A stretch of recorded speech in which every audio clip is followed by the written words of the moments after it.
Welcome in, ladies and gentlemen. Welcome in. How's everybody doing today?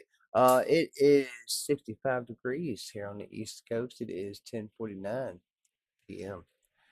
We have some breaking news coming out of Russia. Coming out of Russia and the United States. We have confirmation of CIA actually being landed in Russia from the United States on a military transport airplane. Also, we have nuclear capable submarines off the. Sorry about that, y'all had a notification come in. But anyway, we also have nuclear capable doomsday weapon on the coast of the UK. It's getting crazy. It's getting very serious. We have buildup of Russian troops coming off of Belarus and over towards the Kaliningrad area, towards the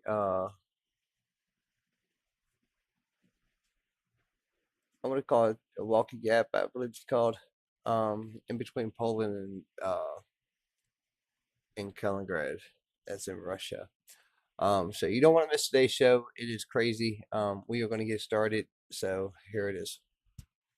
We have extremely big news, and it could be the most consequential news of the year that's going down in the last 24 hours. Right now, we're hearing that U.S. officials are warning Putin against an imminent NATO attack, and today, the CIA director even traveled all the way to Moscow to deliver a mysterious message, and that's got people on edge, to say the least. Also, Moscow was under a huge attack by drones about 2 hours ago, and also a brand new attack may be underway right now, and also major explosions have erupted at Crimean military ports, amongst many other warehouses in mainland Russia.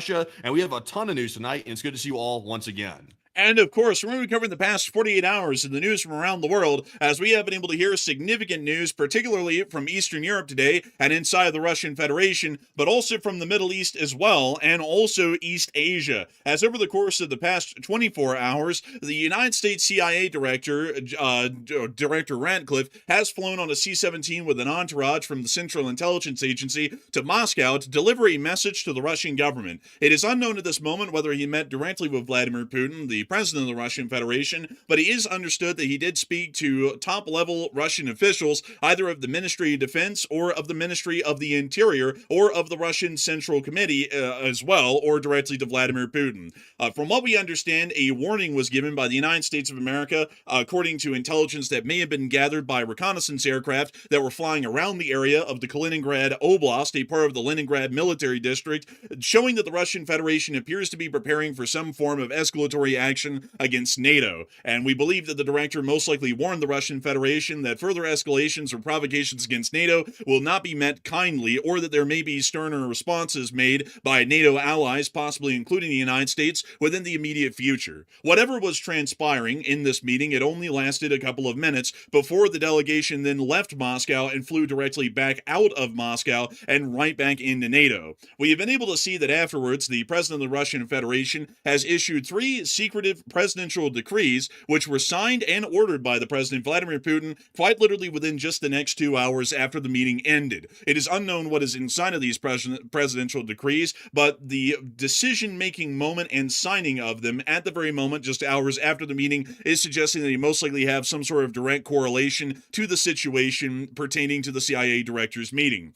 Not long afterwards, we were able to hear that public statements were made once again by the Russian Federation's government that they are still moving towards preparations for full mobilization and a transition to a wartime economy in the Russian Federation, and we're already hearing that some form of mobilization is now underway in at least 17 oblasts of the over 100 oblasts within the Russian Federation. Meanwhile, the Ukrainian armed forces have continued their attacks against the Russians in strong form over the day, with another several hundred drone attack vector being seen heading towards the Moscow area at this time as we're on air. We've also seen that oil refineries have been hit once again throughout the entirety of the Russian Federation, including the refinery at Afipsky and also the one at Kostovo, and we've also been able to confirm that a Wildberries facility inside of Tambov has also been hit again and heavily damaged. It appears that some form of sabotage of a major variety has occurred within the Amur region, as a major chemical plant, the largest one in the Russian Federation, has suffered a violent and spontaneous explosion over this day, which appears to have destroyed most of the critical manufacturing processes at the plant. We have also been able to hear as well, outside of this news, the Russian fuel shortage has continued, and NATO countries are still preparing at this moment for possible provocations by the Russian Federation. Lithuania has now deployed NASAM air defense missile systems around their capital of Vilnius, and we have also seen that the Royal Air Force has conducted an RC-135 Rivet joint flight of their own along the southern Kaliningrad border. We have also seen that the United States delegation and officials also made a visit to NATO headquarters in Brussels, Belgium today to apparently be able to prepare further defenses and also defensive frameworks in the event of a possible provocation by the Russian Federation, which is expected by this fall. Investigators also found another drone laden with Semtex explosives near to the Leipzig International Airport, which was only discovered just today, and we have seen that the Romanians have once again put out another RO alert due to another threat of a Russian drone possibly making an incursion into NATO airspace and Romanian airspace as a result. The Romanian Ministry of Defense and the Ministry of Defense has called that the Romanians cannot become numb to these sorts of situations and cannot allow for Russian airspace violations to continue, and must make some form of concerted or forward proactive actions to be able to stop these sorts of incursions from continuing to threaten the safety and the health of Romanian citizenry and NATO at large. A border crossing was also attacked today by the Russian Federation Armed Forces directly along the Moldovan-Ukrainian border on the Ukrainian side, causing significant damage and destruction to one of those facilities.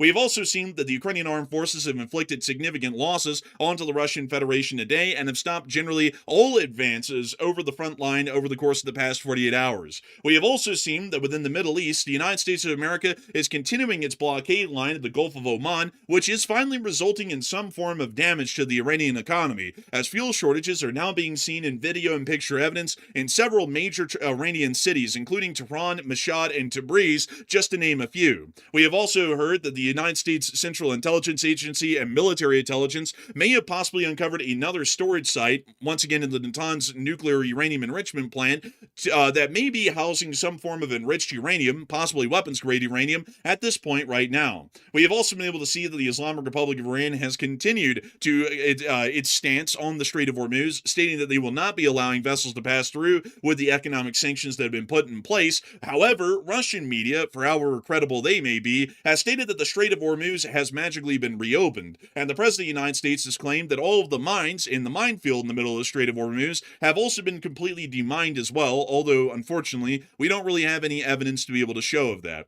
We've also been able to hear that within the northern Red Sea, a UK MTO report came out today, and the Israelis have continued their bombardments inside of southern Lebanon near the Al-Tahrir Heights. We have also gotten news out of South Korea that the United States of America is continuing to degrade and mitigate its presence in the U.S. 8th Army inside of South Korea and the involvement in joint military exercises and war games conducted in conjunction with the Republic of Korea's armed forces in South Korea.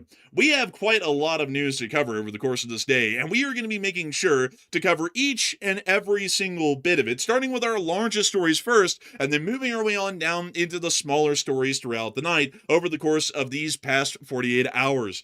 And I've got to tell you, folks, that today we have a humongous amount of news and somewhat serious news, to say the least. So we're going to be making sure to get into that starting at the very beginning of our new show. So moving us on and immediately into our largest story of the day, we were able to confirm that the CIA's Director Ratcliffe, has made a flight along with his envoy from Riga, Latvia into Moscow in the Russian Federation. The C-17 was reported to have made the flight rapidly from Riga, Latvia into Moscow on a largely direct flight path to the Vyknovo International Airport, landing at the airport, which we were actually able to see on clip from a Russian citizen that filmed the landing near Vyknovo, if I can pronounce that correctly, right here. This actually shows the C-17 on its... I don't think we can show that whole video, by the way.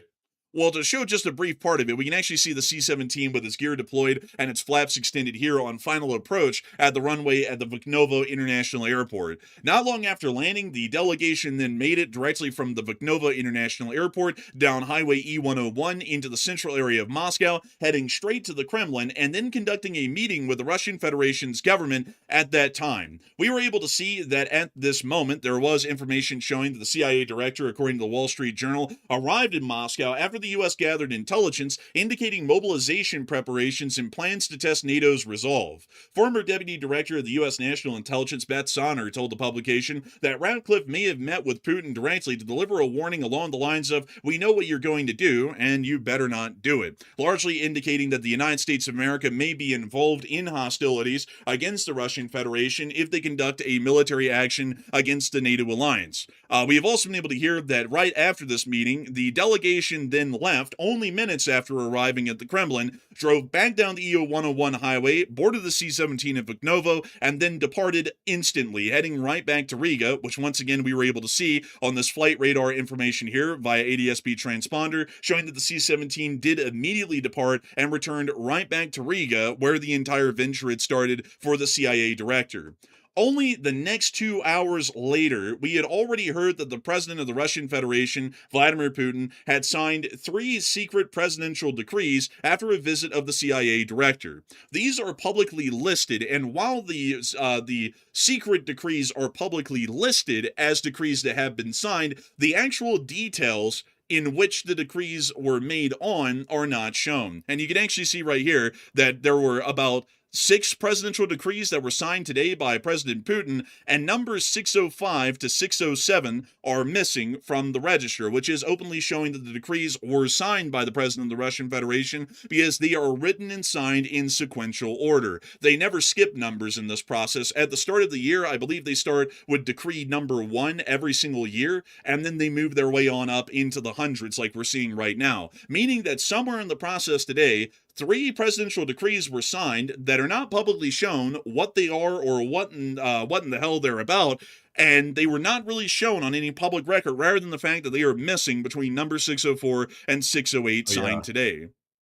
And also, it's really interesting too that these three secret orders that Putin issued today, it happened literally right as Ratcliffe left Russia. Right as he flew out, these orders got issued. So whatever was stated or said between those two, if they even directly met, it could have been Ratcliffe meeting some top of Russian officials, possibly. Whatever was said, I believe, prompted those three secret orders to go out. So it's very interesting. We don't even have a clue what they are. Like, we don't even have an idea of what those orders could be. But secret orders like that are a little unusual, to say the least. I can't remember the last time I've ever seen something like that.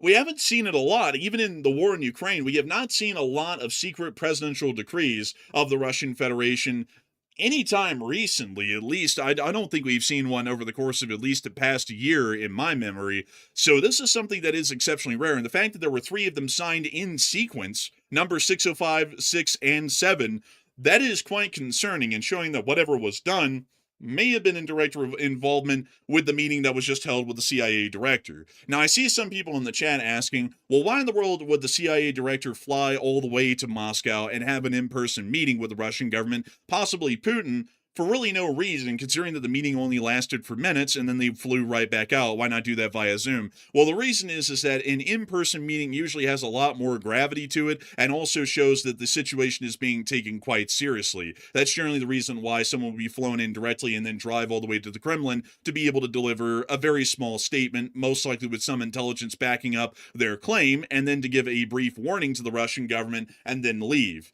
That's generally the reason why we believe that the meeting was conducted in person. They wouldn't really have the same sort of gravity to it if it was done through normal de-escalation channels where someone just called up the Russian MOD and said, oh, hey, by the way, we know y'all are going to war with NATO soon. Please don't do that. Click. That wouldn't really come off with the same sort of gravity as the U.S. actually sending the CIA director to show up with the actual intelligence in hand, we're assuming, to show them, look, we know what y'all are doing. This is a clear military buildup. This is not going to go well for y'all. All right, now that we've gotten that out of the way, we'll see y'all around. That has a lot more of an impact from what we understand. In the meantime, the Russian Federation's presidential decrees, which generally were not known entirely what was inside of them, do not really hide a lot of what the Russians are doing right now, as we were able to hear that currently, according to a Russian military blogger publication today, or more so a Russian state media publication today, the State Duma announced a completion date for the SVO, and according to Deputy Sobolev of the State Duma, Russia must complete the Second World War with absolute victory by 2030. They're claiming that this is the Second World War against NATO and whatnot, so the wordage there is largely political inside of Russia. They don't call the Second World War the Second World War. They call it the Great Patriotic War, but that's beyond the point. Going on to add to the rest of the statement, they then added that Russia must complete the Central Military District with a victory by 2030 to be ready to repel NATO aggression. State Duma Defense Committee member, Lieutenant General, and former commander of the 58th Army, Viktor Sobolev, told Gazeta.ru. And a direct quote. Oh, wait a minute. They're saying now that they need victory, absolute victory by 2030 for the SVO, the Special Military Operation. That's a little bit more of a time frame right there than they originally said. Because, we have to bring this up occasionally. They said 3 days. That's what they said. 3 days, and they'll be finished with it. Now it's going to go in what, like 7 or 8 years? That's what they're saying. It'll be like an absolute victory by 2030. It's like the Russian economy can't even survive for that many more years. Like, it's just not possible. Yeah, it's not really possible for them to survive 8 years. I mean, they're hardly surviving on into I believe it will be the 5th year next year. We're in the 4th year right now. So it's a little bit impossible to say that they're going to survive for about another 4 years beyond this, because they've hardly even made it into the 5th, and they're already starting to fall to tatters right now. And that's the reason why we're concerned, and that's also why the United States intelligence apparatus are concerned as well. They look to be in dire straits right now. There isn't really a 2030 that can come around. It looks like they're in such dire straits, they might try and start a provocation against NATO within the course of the latter part of this year, or at least within next year. We've also been able to hear a direct quote, apparently, from Viktor Sobolev, or a parliamentarian, apparently, that added the following. The fascist regime, i.e. the Ukrainians according to the Russians, must be dealt with before Poland and other NATO countries are ready for war with Russia. The Poles, Germans, French, British, Belgian, Norwegian, Finnish, and Swedish all want to fight Russia and inflict a strategic defeat on it. Of course, there's an informational component here, primarily for their own peoples, whom they are preparing for war, but there are also serious preparations for war with Russia. We must, by that time, by 2030, fully complete the special military operation in Ukraine, complete it, as the president said, with a victory for our armed forces and absolute victory for the nation, according to this parliamentarian that spoke from the State Duma today. This is also the direct Russian article, or the article in Russian itself, to show you that this is actually from Russian state media, translated into English, which is what we just read off on air. And this was the General Sobolev, who is now in the Russian State Duma, who largely moved this forward today to say that they must complete the war in Ukraine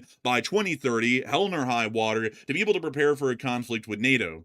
The problem with this timetable, though, folks, is that this timetable is very much bloated and extended well on into the future than what we believe the Russians are capable of doing. Now, the Russian Federation is not going to be surviving for only the next few weeks and then collapse. The Russian Federation will most likely survive into the next year, from what we understand. But economically and materially, there's not a lot left for the Russian Federation to be able to work with. They do not have, for one, a large amount of manpower to be able to work with in reserve anymore, and that's why they're trying to work at this moment on full mobilization within the country to be able to try and get enough manpower to either finish the war in Ukraine or to start an escalation against NATO to try and get major diplomatic concessions that then might make the war in Ukraine winnable.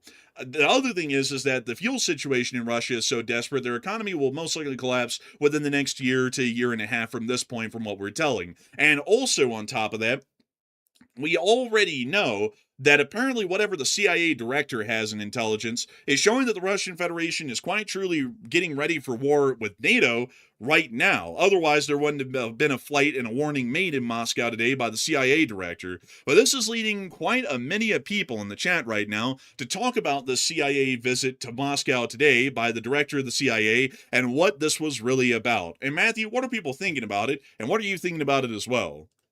All right. So I will say that what happened today is extremely consequential. We can't understate that. It's very, very consequential what happened today, because note that the U.S. government could have sent the special envoys. It could have sent Witkoff and Kushner to Moscow, but notice they didn't do that this time. That's a notable change right there. They sent the CIA director himself to Moscow. Now, remember the last time that happened, I think it was Bill Burns when he was the director.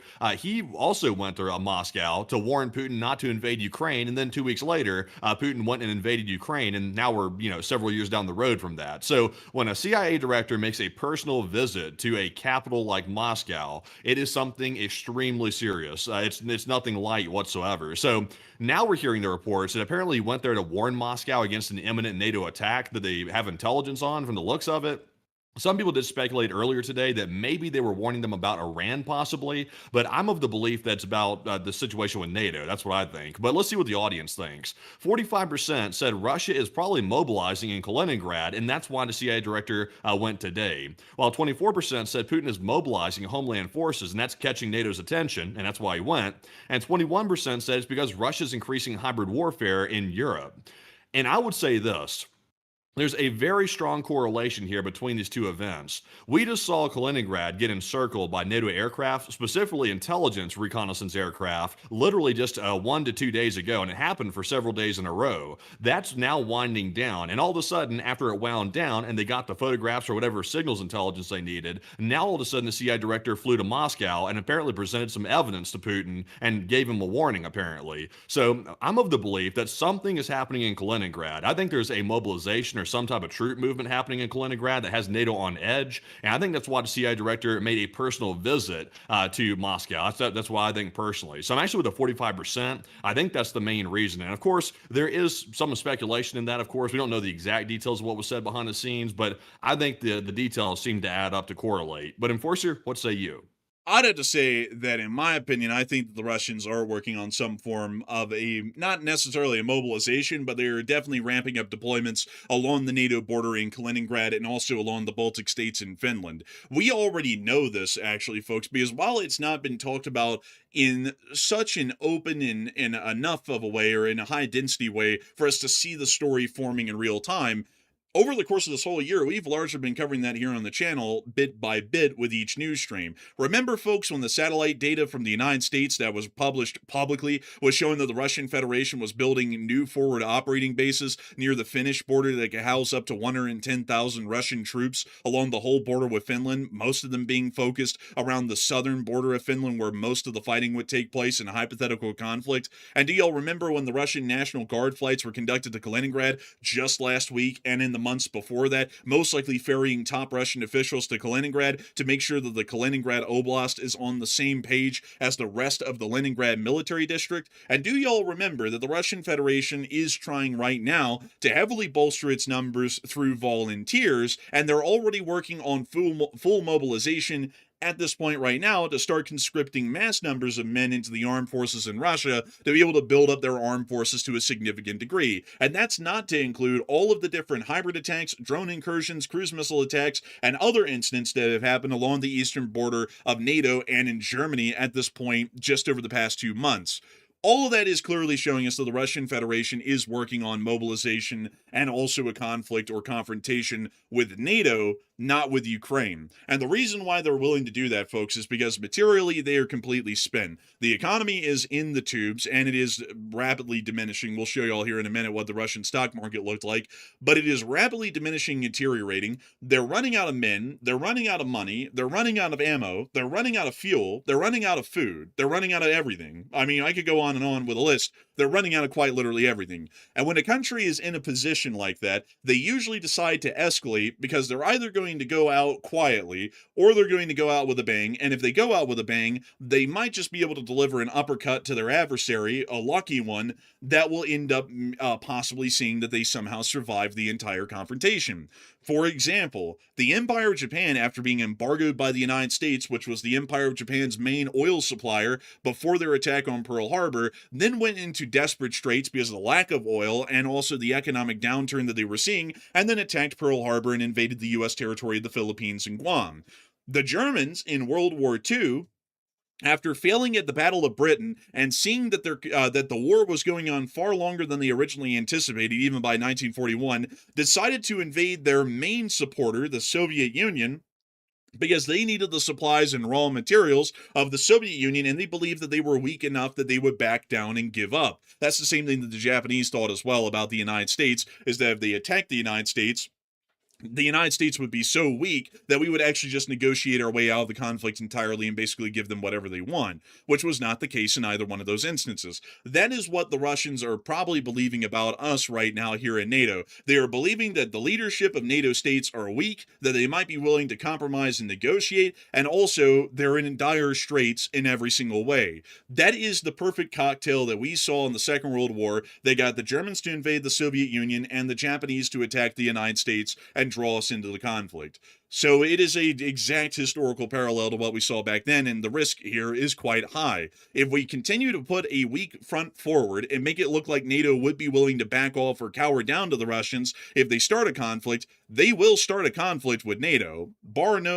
Make no mistake, bar none, they will go to conflict with NATO. And that's what apparently is the big concern at the moment right now. And another thing to add, folks, that NATO military exercise that we've been tracking over days, where we have seen humongous numbers of AWACS aircraft up and airborne, is still ongoing. The British flew an RC-135W rivet joint today along the southern Kaliningrad border, and also, one thing that was not included here, along the entirety of the eastern border of NATO in the Leningrad military district, which is showing that the British are also trying to gather more intelligence on what exactly the Russians are doing. We don't see these kind of mass... There's no way that's a military exercise, by the way. Like I'm calling BS on that.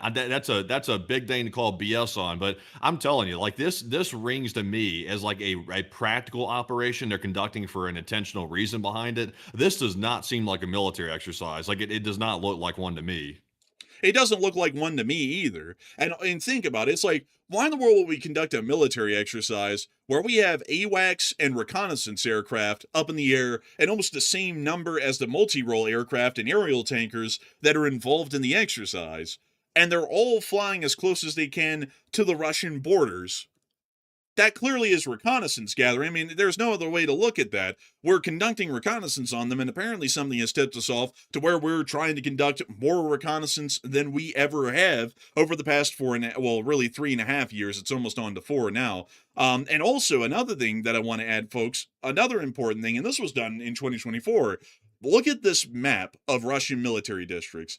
And this seems like a clerical or an administrative thing, but this is very important because usually whenever a military creates districts like these or areas of responsibility like we do in the United States at a global level, they do these to be able to control and contain certain sorts of developments or hypothetical situations into a specialized command structure.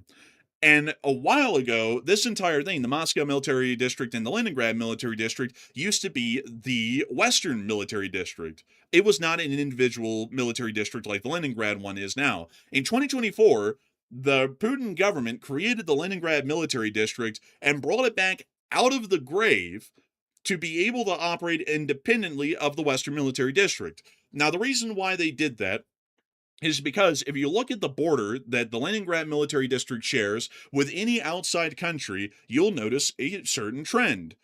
Norway, Finland, Estonia, Latvia, and Lithuania and Poland all border the Leningrad Military District. The Moscow Military District doesn't, the Southern Military District doesn't, and none of the other military districts in Russia do. This military district here in Leningrad was created with the sole responsibility of preparing for a conflict with NATO. That's their entire purpose. There is no other reason that this military district was founded and created rather than to be able to prepare for a hypothetical conflict with NATO. And considering that the Kaliningrad Military Oblast is a part of it, or the Kaliningrad Oblast is a part of the Leningrad MD, that only adds proof to the fire that this is, without a shadow of a doubt, a preparation for a conflict with NATO, even at the administrative level. And if you really think about it, if you really think about where Putin's mindset is right now, I mean, what does he really have to lose at this point? I mean, Russia's going to lose this war. They're not going to win the Ukraine war. That's becoming very obvious at this point. It's very likely that the Russian economy is going to completely collapse and implode in on itself before the war even has a chance to sort itself out. So that's on the horizon. So that means the end of the Putin regime if the economy goes under, because I mean, he's not going to stay in power if the whole country is in shambles and, you know, in pieces and tatters. He's not going to stay in power. So you got to look at it from his perspective. I mean, he's thinking, well, hell, I might as well throw a Hail Mary, like to make a football reference there, sort of out of character for me. But, you know, he might as well throw a Hail Mary. That's what he's thinking, because he's going to be out anyway. And he really doesn't care about the people. He doesn't care what the fallout is. He's just thinking, let me try to do something crazy and see if that gets NATO to back off, which would be typically something that is in the USSR or the Russian playbook, the escalate to de-escalate strategy. That is something they've employed several times before in the past. And sometimes it works and sometimes it doesn't. And I think this time, I don't think it's going to work this time. I think he's going to end up causing a situation that's way worse than what Ukraine turned into, a much larger quagmire, if he actually goes for it. Me personally, I hate to say it, but I think he's already made his mind up. I think he made his mind up probably a month ago, at least, I would predict. Sadly, I think that's the case as well. I think this intelligence meeting, or more so meeting by the CIA director today, was more just to try and do our legwork to say, well, we tried to stop him, but I don't really think this is avoidable at this point. And there's also been further developments in NATO today that is clearly showing that that is still the case. In Lithuania, near the capital of Vilnius, NASAMS air defense systems have been deployed. This is actually a picture of one of those systems. And apparently this was done amid the increasing number of drone incursions in the airspace of eastern NATO countries. This is showing that at least at this level, the Lithuanians are expecting that one of the likely provocation actions the Russians may conduct is a drone attack against Vilnius. And that's why they're now deploying NASAM systems around the perimeter of their capital city. So if the Russians conduct such an escalation, they will hopefully be able to shoot the drones down before they cause any damage. This is already the second NASAMS battery that's in Lithuania, with the third one expected to arrive in 2028. The last time a drone entered Lithuanian territory was in May.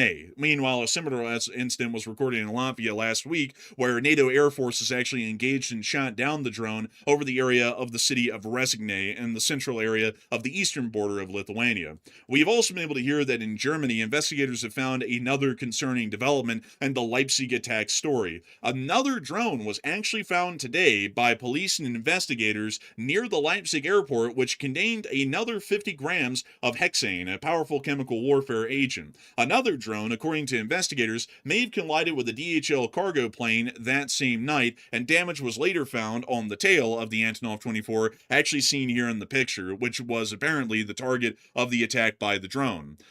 We also were able to hear a little bit more information from NATO today, as we were able to hear that apparently the Pentagon policy chief Elbridge Colby is traveling to Europe for consultations with U.S., European, and Africa commands, followed by briefings at SHAPE and NATO headquarters in Brussels to advance the United States NATO 3.0 agenda. All of this coming in mind, folks, on the same day that the directors' meeting in Moscow was conducted. And a lot of people are wondering what is going to be going on as a result of this. Matthew, what are people thinking about that? And what are you thinking about that as well? Okay, so another piece of the puzzle too. Lithuania now deploying a NASAMS air defense system around their capital. Actually, I believe, what was it again? It was Vilnius, I believe it was. They deployed it around. Yeah, so that's coming right after the NATO intel flights are wrapping up to a certain degree. They're still doing a few of them, but they're largely winding down to a certain degree. So now we're seeing Lithuania deploy air defense systems, which is literally right there around the same area that the NATO intel flights are taking place, right there on the border. So what is coming next? It looks like 56% of the audience said Russia will attack the Baltics. That must be what they're up to. While 20% said nothing will happen, and it's probably just fear-mongering. And 16% said Putin is preparing small raids into the Baltic states, or maybe even a surrounding country of a NATO member. And I would say that I think Lithuania detects that something's about to happen. That's why they've deployed that NASAMS a little bit early. I think that's why they've done that. But of course, one NASAM, even two NASAM systems, that's not enough to protect Lithuania as a whole, I don't think. I mean, that could be overwhelmed pretty easily. So hopefully Lithuania has other means to defend themselves. But I want to note something that's a big problem right now, by the way. It's a problem that Ukraine's also experiencing as well due to the Iran situation depleting all of our air defense interceptors, specifically the Patriot PAC-2s and 3s. There is not a big supply of those right now. So if Russia goes to attack the Baltics and they need Patriot interceptors to try to shoot down incoming Russian projectiles, they're going to be in the exact same situation that Ukraine's in right now, not really having hardly any interceptors at all to defend themselves. And Putin might know that, and he might decide to exploit that weakness, and that might also push him to invade or attack even earlier than he would have previously due to the Iran shortage of the interceptors. So I'm going to say this. I'm not really ready to say that Russia is going to attack the Baltics in full, like a direct invasion, but I think that small raids or some type of hybrid warfare might be in the works against those countries in a much larger sense, because we're already seeing a pretty minor version of that right now, but I think that they're probably going to be ramping that up significantly very soon. So I'm actually with the 16%. But Enforcer, what say you? I would say that I'm generally with the 16% as well. Actually, I'm kind of like divided in between the 56% and the 16%. I'm not entirely sure whether they would try and conduct a large-scale attack against the Baltics or whether it be small raids, but the fact that they're putting NASAMS out would generally suggest small raids, because if it's with drone attacks only that these escalations are conducted with, then we could get a pretty safe assumption at that point that they're probably only going to be conducting small-scale raids with drone attacks instead of large-scale combined arms attacks against the Baltic states, at least initially. And the original intent of this might be to try and weaken the NATO alliance, or at least numb them to the Russian provocations that are happening on the daily, so that when an actual major attack happens on the Baltics, they're largely taken by surprise because they've gotten used to a high amount of activity, threats, and provocations being conducted along the NATO border that have been left unresponded up until that point. So I would say that probably the deployment of the NASAMS has a lot more to do with small-scale provocations and raids, because NASAMS do not have a long range. NASAMS only have a range of about 15 to 16 miles, according to publicly known information, meaning they are more so medium or short-range air defense systems in the modern day, which are meant for point defense around the capital of Vilnius. It certainly can't cover the entirety of the airspace of Lithuania, and it wouldn't be intended for that, as the system does not have the range to be able to conduct full coverage of the country from a Russian attack. So I hope that does address that at least the best I can, in my opinion. And we've also been able to get some further news out of the Russian Federation today, not just in the category of the CIA directors meeting and also the escalations that are still ongoing against Ukraine and NATO. We have also been able to get other information outside of this, as we were able to hear that today it appears that the Russians have now made another threat against the United Kingdom. As the Russian former deputy foreign minister has said, there might be a semi-military response against the UK and its drone factories by quote-unquote unknown sources. Largely stating that the Russian Federation will be conducting direct attacks against British soil in the future. And this generally has come in response and retaliation of the British and the French allowing for the Ukrainians to produce, in limited sense, the Storm Shadow and Scalp-EG cruise missiles on Ukrainian territory, which was announced on our last stream on Sunday. We also were able to hear that the Russian Federation has moved on to some other interesting moves, at least within the capital, at the stock market. That's the stock market as of today. That's pretty damn bad, I would say. I see one really bad outlier right there in the middle. That I think they've been taking some poundings recently. It looks like their company's finances are also taking a pounding too, from the looks of it.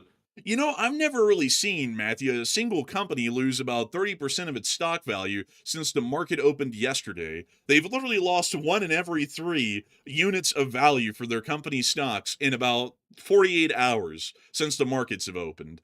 That's pretty bad. You know, honestly, folks, looking at that and knowing that Ozone has not even gotten to the level that Wildberries is at, if Wildberries was a publicly traded company, which it's not, Wildberries would have to be completely down and out of the game at this point just because of the stock value. Yeah, I would say it seems like it. It's just really wild, like across the entire stock market for it to be going down like this. I mean, clearly the people in Russia are not very confident in Putin's abilities, or the stock market wouldn't be diving like this. If they thought the Russian military could handle the situation, that Putin was competent, then you wouldn't see drops like this. Certainly not. Yeah, I mean, this is absolutely brutal. I gotta say, folks, we said, well, actually, Matthew was saying, man, I bet the stocks from Ozone are going to be obliterated by Monday, and that was right. Like, these things have been completely obliterated just from the strikes that were conducted over the weekend. Because the first strike, folks, on an an Ozone warehouse was conducted after the Russian markets closed on Friday. And they were all conducted in between then and when the markets open on Monday. They're still getting hit right now, actually, but they plummeted in value. I mean, if this keeps going, folks, we might see the Ozone goes under just because their stocks completely diminish into nothing, and they don't actually have any value coming out of their stocks anymore to be able to keep the company running or to raise funds for their operation. It does not look good, to say the least. We also saw that apparently the Russians are already conducting mobilization in at least 17 different regions, according to the Moscow Times, and the victims include men with alcohol, drug, and mental health issues. One man in Novorossiysk was taken to the police station, beaten, had drunks planted on him, and was forced to sign a contract, at least according to the Moscow Times. In the Arkhangelsk region, a man was detained for drinking on the street and then sent to the front. I guess that means that every man in Russia could end up going to the front line someday. In Omsk, a man was taken from his job, held, and eventually had a contract signed for him. And in Udmurtia, a man was removed from psychiatric care and sent directly to the Donbass front. So it appears that the Russians are apparently trying to target the most vulnerable elements of their population or society, and they're trying to mobilize them first and send them on to the front. Is this producing a huge amount of numbers? Not really. Is this a full mobilization? No, not quite. If anything, it's a covert mobilization like the Moscow Times called it, because the numbers that they'll be getting from this sort of a process are going to be somewhat low. They might be able to get a couple of hundred, maybe a few thousand men across the nation every week, but that is only about a brigade's worth of men, and they're losing that number, or a regiment's worth of men, and they're losing that number of men in about a 2-day period right now, and wounded and killed. So is this really doing a lot to replace their numbers or keep them at sustainment level in terms of personnel? Not necessarily, but is it trying to mitigate the bleed of personnel in the Russian armed forces? And that is true. That is what this appears to be an attempt to do, at least for now, before the full mobilization is called into effect. And another crazy thing that happened today, folks, one of the decrees of the president of the Russian Federation that was not secret today and was not signed in silence came out, and it is an absolutely insane decree. To actually show y'all what it reads, this decree by the president of the Russian Federation today is on measures to ensure the security of critical infrastructure facilities of the Russian Federation. And according to Jay and Keefe, who gave a summary of this, and this summary is dead on point. I actually read this before the show, and this is dead on point. He has signed a decree to seize the businesses and full assets of businesses of companies that fail to protect themselves from Ukrainian drone and missile attacks. Uh, so much for the Russian military protecting their own citizens from foreign attack. Like now, according to the decree that came out, now it's up to the companies to defend themselves against a foreign attack. It's like, what are the Russians even paying taxes for at this point? If the companies had to defend themselves, it's like essentially what Putin said is these companies are sovereign. They're responsible for their own national defense. Also, it's like, how the hell are our companies supposed to protect themselves from a missile attack, like a cruise missile attack? It's like, what in the world could they ever get in an arsenal that would protect them from a flamingo? Yeah, it really doesn't make sense, does it? It seems like there's almost an ulterior motive behind this.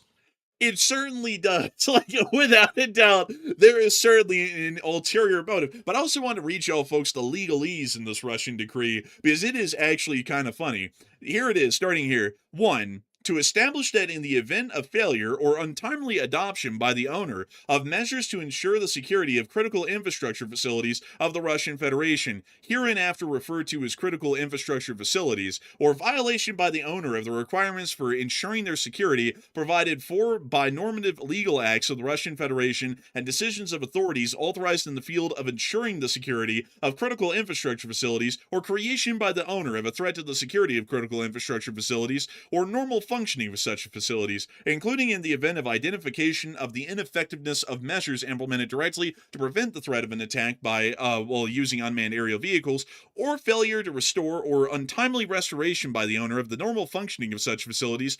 Temporary management of the operation of such facilities may be introduced by decision of the government of the Russian Federation, adopted on the basis of a directive from the President of the Russian Federation. Man, Putin's a straight up savage, honestly. He didn't defend his own people from these attacks, and now his own military is so incompetent he can't defend his own companies and people and, warehouses, etc. Even the oil refineries are getting hit left and right. And now he's saying, as a reward for Putin failing at his job, he's also going to take your company too. Man, next thing you know, man, next week we're going to see Gazprom logoed S-300 air defense systems outside the gas facilities. Man, it's They don't like, have the money. like really, You think that's the point. man, you think at the Russian Federation they can't afford to operate their own military systems. These companies, which are basically hanging by a thread, basically, they definitely can't afford it. They're barely hanging on. I mean, honestly, it's like, what are they supposed to do? It's like the best they could do, folks. Most of these companies, in a practical sense, is what they've already done, which is have a couple of the employees get given AKs or issued AKs, put them outside, and just hope and pray that one of them gets lucky and they shoot it down. A Pantsir air defense system, folks, which are in limited number already, so there's none to buy. Like, the Russians just don't have a surplus to give out to these companies. Those things cost $15 million a pop. Most companies would hardly ever spend that money on a transportation fleet of semi-trucks for an entire region, much less a singular air defense system that only has enough range to cover one of their plants, much less all of them across the country. So there's quite literally no way in hell that any company in Russia is going to be able to buy or afford any types of real air defense systems. And on top of that, where in the world did the employees get the training? I don't really think that, Lukoil or Rosneft have training classes for their employees of how to operate the Panzer S1 air defense system. Step 1, man the cab. Step 2, turn on the engine. It's I don't think they have any of that, and I don't really think that training would be cheap either. So this is just completely out of the question as far as affordability goes for a Russian company to be able to do, meaning that any of them are screwed. If they get hit by a further Ukrainian attack, the Russians can just come and seize their whole company or that whole facility, and there's no way they can stop that. And Matthew, what are people thinking about this right now, this crazy decree, and what are you thinking about it as well? Okay, so what do you think the reason is behind this? Because it really doesn't make much sense. It's understood across all the nations in the entire world that the government exists to protect its own people. I mean, that's the literal basis of a sovereign country, is they defend their people against foreign attacks. So now Putin's trying to rewrite that understanding of the way a country works, because now it's becoming convenient, or maybe there's a different reason for him doing that. So what is this? 63% of the audience said Russia's going broke and they're trying to find some money from somewhere, and they're basically going to start cannibalizing their own companies to stay alive, while 22% said Putin is forcing companies to defend themselves just to make it cheaper and more affordable for the Russian Federation, and 10% said it seems like a mix of the two. And I'll be honest, folks, of course, we can't say it for a certainty, but this reads to me as some cheap excuse to start grabbing money from companies. That's what it seems like to me, because what does temporary ownership mean, or temporary management? It's what does temporary management even look like? It's the Putin regime can't even effectively manage anything right now. They're going under, they're panicking, they can't run the military right, it's falling apart, they're having to do a mobilization coming up as they're losing so many people. I mean, and now they're going to start temporarily managing supporting these companies. It's like that doesn't make any sense, really. So I'll be honest, it seems to me like a money grab. That's what it seems like. They're starting to cannibalize their own domestic industries to try to make some money and try to keep the Russian government afloat to a large degree. That's my guess. But Enforcer, what say you? I would agree.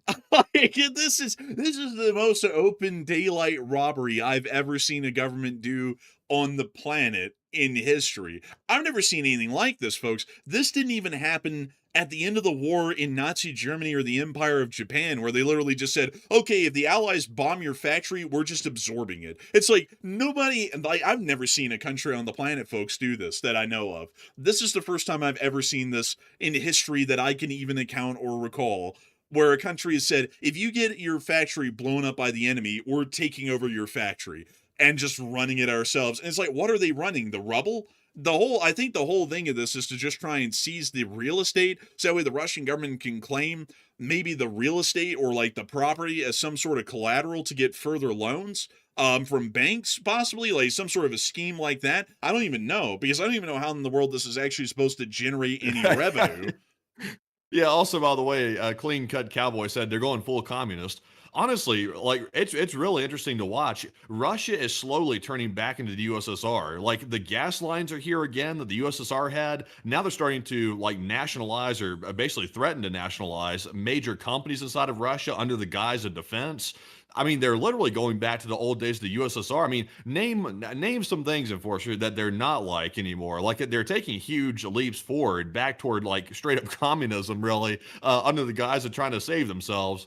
Boy, man, honestly, man, like when you think about it, it's like they've taken the worst of every system and they've just like embodied it. It's like you want the ethno state of Nazi Germany. So that's all we have for you for tonight, y'all. We're gonna keep up really close to Alan what's going on with this breaking up to date news.